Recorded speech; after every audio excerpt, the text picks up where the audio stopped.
Break के बाद खुश आमदीद। दूसरी सबसे बड़ी खबर वीकेंड की वो ये थी कि पाकिस्तान ने अपना जो यूनाइटेड नेशंस की एक आर्टिकल है डिफेंस 651 उसके तहत जो है एक इस्तेमाल किया अपना एक राइट कि उन्होंने दहशतगर्दों के ठिकानों पर अफगानिस्तान के बॉर्डर के पास पाक अफगान बॉर्डर के करीब जो है प्रिसाइज एयर स्ट्राइक्स किए हैं, जिसमें बहुत से दहशतगर्दों को वासिले जहन्नुम कर दिया गया है। तहरीक तालिबान पाकिस्तान जो कि फितनतुल खवारिज है, जिसको इंडिया सपोर्ट करता है, जिसके पीछे अफगान तालिबान जो है पूरी तरह से खड़े हुए हैं। तो ये बहुत ही बड़ा पाकिस्तान ने जो पाकिस्तान की इंफॉर्मेशन मिनिस्ट्री है उसकी तरफ से ये जो बयान आया है कि हमने जो बन्नू में जो हमले हुए दहशतगर्दी के, और ख़ास तौर पर जो इस्लामाबाद के अंदर जो इमाम बारका खदीजतुल कुबरा के अंदर जो खुदकुश धमाका हुआ था, जो दाइश की तरफ से जिसकी जिम्मेदारी कबूल की थी, उसका बदला लिया गया है। पाकिस्तान ने बार बार ये चीज़ कही है कि अफगानिस्तान जो है वो अब एक तरह से अमाजगा बन चुका है दहशतगर्दों के लिए, और उसके हवाले से कोई फैसला अफगान हुकूमत करने से नाकाम रह रही है अभी तक, और कोई वेरीफाइबल मैकेनिज्म एक्शन वो नहीं ले रहे टीटीपी को कंट्रोल करने के लिए। इनफैक्ट यूनाइटेड नेशंस की भी एक रिपोर्ट आई है, उसमें ये कहा गया है कि अफगानिस्तान में जो कि एक हब बन चुका है, जैसे मैंने कहा अमाजगा बन चुका है बहुत से दहशतगर्दों के लिए, सबसे ज्यादा फेवरेट अफगान तालिबान के वो टीटीपी है। सवाल से हम मालूम कर जानेंगे कि डॉक्टर के ये जो अभी सिचुएशन जो इवॉल्व हुई है, पहले भी पाकिस्तान ने अपना राइट टू सेल्फ डिफेंस के जरिए से एक एक्ट किया था अक्टूबर के महीने में कि बॉर्डर्स के में पाकिस्तान और अफगानिस्तान के बॉर्डर पे जो दहशतगर्दी के कैंप्स थे, नेटवर्क्स थे, उन पे वहाँ जाके एयर स्ट्राइक्स किए थे, लिमिटेड एयर स्ट्राइक्स किए थे। तो अब हम ये पूछेंगे कि इसके बाद क्या वाकई अफगान तालिबान कोई एक्शन लेगी टीटीपी के खिलाफ, या फिर से इस तरह की वहाँ से फिल्ट्रेशन पाकिस्तान के बॉर्डर्स पे होगी। हमारे साथ मौजूद हैं सीनियर तज्जियाकार हैं, दिफाई तज्जियाकार हैं, डॉक्टर मरियम फातिमा साहिबा। बहुत शुक्रिया डॉक्टर मरियम साहिबा। ये जो हफ्ते इतवार के रोज़ की जो शब में जो पाकिस्तान ने अपना जो एक हक के दिफा इस्तेमाल किया है, जो पाकिस्तान के अंदर मुसलसल दहशतगर्दी के वाक़यात बढ़ रहे हैं अफगानिस्तान की तरफ से, इसके बाद आपको लगता है कि ये आखिरी दफ़ा इनको एक पैगाम पहुंचा दिया गया है, इसके बाद ये संभलेंगे या फिर से ये अपनी कार्रवाइयां कर सकते हैं? कुछ शुबहात पैदा किए क्योंकि जी मरियम साहबा, हेलो, मुझे अपने चैनल में मदऊ करने के लिए। जी जी मैं कुछ बुनियादी बातों की तरफ आपका जो है तवज्जो मबजूल कराना चाहती हूँ। आप ये समझ लीजिए कि जो तालिबान गवर्नमेंट है, सो TTA, एक तो उनके पास कॉम्प्रिहेंसिव रिप्रेजेंटेशन नहीं है उन तमाम एथनिसिटीज़ की जो कि इस वक्त अफगानिस्तान के अंदर मौजूद हैं। तो इनके पास ना रिप्रेजेंटेशन है, ना लेजिटिमेसी है इनके पास, और ना ही आप देख सकते हैं कि इनके अंदर कैपेबिलिटी है कि ये इस तमाम इलाकों को गवर्न करें, अपने तमाम स्पेसेस को गवर्न करें अफगानिस्तान के अंदर। तो अगर आप ये सारी सूरत हाल को मद्देनजर रखें तो आपको समझ में आएगी कि अफगान तालिबान की जो गवर्नमेंट है उसके अंदर ना विल पावर है और ना कैपेबिलिटी है कि वो TTP को कंट्रोल करें या ISKP को, और इस तरह की दूसरे फ्रेगमेंटेशन जो हुई हुई है मिलिटेंट ग्रुप्स की, कि वो उन सबको कंट्रोल करें। तो चूंकि अब आप देख सकते हैं कि पाकिस्तान ने बायलैटरली भी उनसे साइलेंट डिप्लोमेसी के थ्रू भी उनको मैसेजेस कन्वे किए हैं कि वो इन तमाम एलिमेंट्स को कंट्रोल करें जो नॉन स्टेट एक्टर्स हैं। साथ ही आप ये भी देख सकते हैं कि थर्ड पार्टी मीडिएशन को भी इंगेज किया गया है, और इसके साथ ही पाकिस्तान ने उनको बाद टाइम एंड अगेन रियलाइज कराया कि दोहा अग्रीमेंट के तहत उनके जो ऑब्लिगेशंस थे they should have been trying to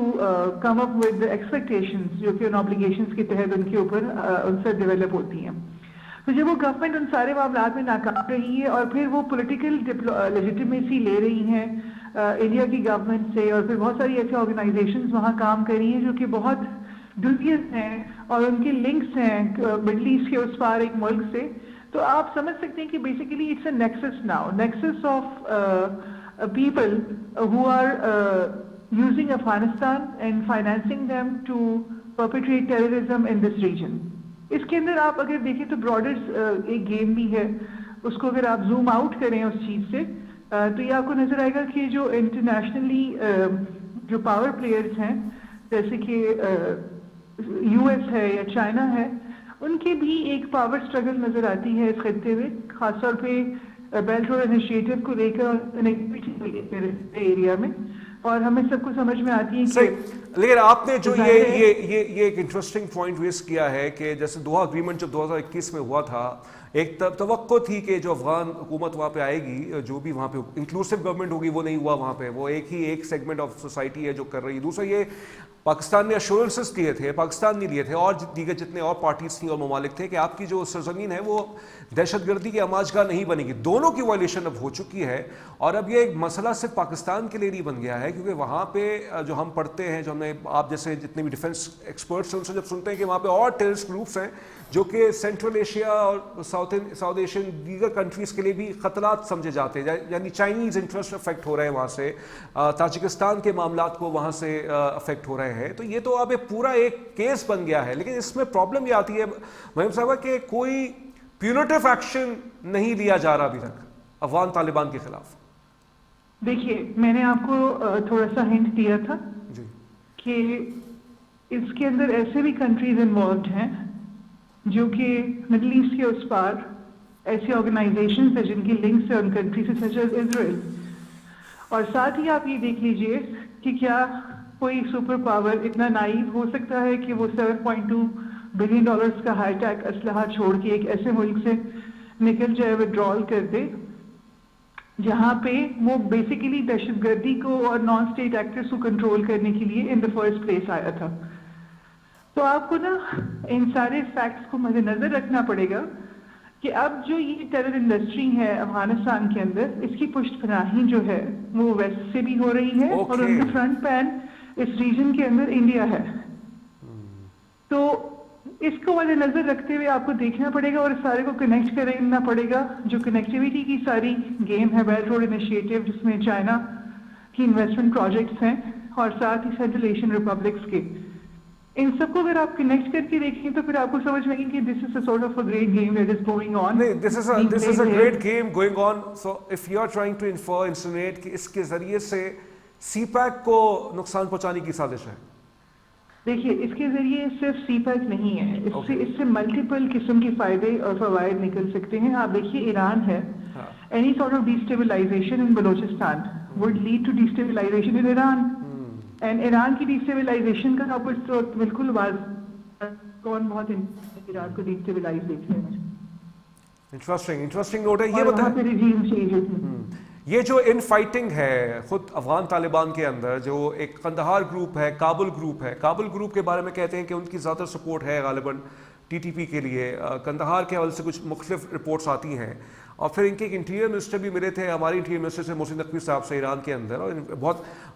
warmly ملے تھے. ایک توقعات یہی تھیں کہ شاید اب معاملات حل ہو جائیں، لیکن وہاں کے اندر بھی اس طرح کے معاملات لگتے ہیں کہ ان کے درمیان بھی اختلافات ہیں ٹی ٹی پی کو لے کے. اور کیونکہ ظاہر بات ہے ٹی ٹی پی اور بی ایل اے یہ دو ایسی ٹیررسٹ گروپس ہیں، دہشت گردی گروپس ہیں جو پاکستان پر ڈائریکٹلی انوالو ہیں دہشت گردی کے معاملات پر. تو یہ جو ان فائٹنگ ہے خود ٹی ٹی اے کے اندر، یہ ایک طرح سے ان کو امپاور کرتی ہے، اسٹرینتھن کرتی ہے ٹی ٹی پی کو. دیکھیے آپ کو یہ سمجھنا پڑے گا کہ جو قندھار گروپ ہے وہ آئیڈیولوجیکل اور اولڈ اسکول ہے. ملا ہیبت اللہ وغیرہ جو ہیں وہ اسلامک شریعہ کی جو انٹرپریٹیشن ہے ان سے لنک کرتے ہیں، اور ان کا پرانا جو ایک ان کا اسکول تھا جب طالبان کی کریشن ہوئی تھی، اس سے ابھی بھی الائن رہنے کی کوشش کرتے ہیں. They are more orthodox and more conservative. حالانکہ وہ جتنے بھی کنزرویٹو ہیں وہ اسی لیے ان سارے معاملات میں جو کہ پوزیشنز ہیں اور جو گورنمنٹ کے معاملات ہیں جو کہ کابل گروپ کے ہاتھ میں ہیں، جو کہ اس وقت کابل میں اسٹیشن ہے وہ گروپ، وہ اس کو اکثر انفلوئنس کرنے کی کوشش کرتے رہتے ہیں. لیکن آپ یہ سمجھ لیجئے کہ جو کابل کے اندر جو گروپ ہے اس وقت، کابل گروپ جو طالبان تحریک طالبان افغانستان کا گروپ ہے، اٹ از مور پریگمیٹک. اب اس کو پریگمیٹک سمجھیں، اس کو پریکٹیکل اور ریزن سے قریب سمجھیں. They need money, they want legitimacy, اور اس کے لیے انہوں نے جو پرانی آئیڈیولوجیکل جو لیننگس تھی ان کو ختم کر دیا ہے. آپ دیکھیے کہ وہ انڈیا کے ساتھ بھی الائنڈ ہیں، ادھر سے وہ ڈپلومیٹک لیجیٹیمیسی لینے کی کوشش کر رہے ہیں، and they are being funded by organisation جو کہ بہت ڈوبیس ہیں. تو آپ یہ سمجھ لیجئے کہ نہیں تو مریم صاحبہ this is quite a paradoxical situation. Like you said کہ جو کابل گروپ ہے وہ تھوڑے سے مطلب وہ لیجیٹیمیسی کی تلاش میں ہے، لاجیکل ہے، تو ان کی جو ان کا جو ریشنلٹی ہے وہ پاکستان کے لیے نقصان دہ ثابت ہو رہا ہے نا پھر. देखिए, मैं तो दोनों की रैशनैलिटी को पाकिस्तान के लिए नुकसानदेह साबित समझती हूँ कि वो साबित हो रही है, और साथ ही TTP जो है वो पाकिस्तान के लिए बहुत नुकसानदेह साबित हो रही है। ना हमें रेडिकल आइडियोलॉजी से फायदा है, और ना हमें ऐसे नॉन स्टेट एक्टर्स का फायदा है जो कि इंडिया के पैसे लेकर जो है हम पर हमले करते रहे और अपनी गवर्नमेंट को रीइंफोर्स और रीअश्योरेंस के लिए जो है वो हमारे और रीजन के दूसरे ममालिक के भी जो इंटरेस्ट हैं उनको कॉम्प्रोमाइज करते रहे। But this is the reality. Okay, thank you so much doctor Mariam Fatima sahiba, आपने हमें वक्त दिया। जो पाकिस्तान ने एक कार्रवाई की है, अफगान पाकिस्तान बॉर्डर पे दहशतगर्दी के ठिकानों पे हमला किया है और अपना एक दिफा किया है, और दहशतगर्दी के जो मामला जो बन्नू में हुए और इस्लामाबाद के अंदर जो खदीजतुल कुबरा इमाम बारगाह में जो धमाका हुआ उसका बदला लिया, इंतकाम लिया। हमारी तमाम हमदर्दियाँ, दुआएँ पाकिस्तान अफवाज के साथ, और ये जो JF-17 और ये जो एयर जेट्स ने अपना काम किया है हमारे मुल्क की दिफा के लिए बहुत ज़रूरी है। ये अफगान तालिबान अभी भी होश के ना खुलने, हिंदुस्तान से उनको कुछ नहीं मिलेगा, फिर से उनको इस्तेमाल करके फेंक दिया जाएगा। तो थोड़ा सा होशमंदी का तकाजा रखें, और हम नहीं चाहते कि दो ममालिक के दरमियान जंग हो। मैं तो ज़ाती तौर पर नहीं चाहता as a citizen of Pakistan, लेकिन जब मेरे मुल्क पे बात आएगी तो लिमिटेड स्ट्राइक्स तो होंगी दहशतगर्दों के ठिकानों पे। बहरहाल दुनिया के अंदर और बड़ी डेवलपमेंट्स हो रही हैं। ईरान और अमेरिका के माबैन जंग तो अभी तक शुरू नहीं हुई है, 10 रोज का भी वक्फा दिया हुआ है ईरान ने कि वो रिटर्न बैक करेंगे अमेरिकन प्रपोजल्स पे, लेकिन बहुत सी इत्तलाती आ रही हैं कि शायद कुछ मामला हो सकते हैं अमेरिका की तरफ से लिमिटेड स्ट्राइक्स आ सकती हैं। स्टीव विटकॉफ ने, जो कि मिडिल ईस्ट के अंदर अमेरिका के एनवॉय हैं, उन्होंने कहा है कि ईरान की जो इस पर रेजिलियंस है उस पर अमेरिका बहुत हैरान है। यानी कि जिस तरह से वो रेजिलियंस दिखा रहा है on the face of threats bully by president Trump, वो ट्रम्प को भी हैरान कर रही है। तो Iran is standing and with force, and Iran is not surrendering itself, it's not submitting itself towards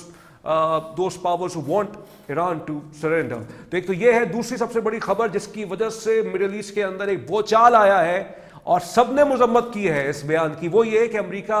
कि जो सफ़ीर हैं इसराइल के, माइक हकबी इनका नाम है, माइक हकबी जो भी प्रोनाउंसिएशन है, उन्होंने पॉडकास्ट एक किया है, उसमें उन्होंने ये कहा है कि इसराइलियों का ये पूरा हक है कि वो जो चाहे जिस ज़मीन पर चाहे जाके कब्ज़ा कर लें, क्योंकि ये जो चीज़ है ये इनकी किताब में लिखी हुई है। और उन्होंने हवाला दिया है कि मिस्र के दरियाए नील से दरियाए फुरात तक, यानी पूरा मतलब इजिप्ट से लेकर इराक तक, उसके दरमियान जितने भी खत्ते आते हैं उस पर इसराइलियों का पूरा हक है कि वो उस पर जाके कब्जा कर ले। फिर उसके ऊपर मजम्मत आई तमाम गल्फ कंट्रीज की तरफ से, पाकिस्तान की तरफ से, कि ये जो बयान दिया गया है ये बहुत ख़तरनाक बयान दिया गया है और इस पर दुनिया जो है खामोश है, अमेरिका खामोश है। हो सकता है कल इसी मौजू पे बहुत ही इंटरेस्टिंग प्रोग्राम आपके लेके आए। तज़मीन जावेद को खबर से तस्दीक तक से इजाज़त दीजिए। अपना बहुत ख्याल रखिएगा। अल्लाह हाफ़िज़।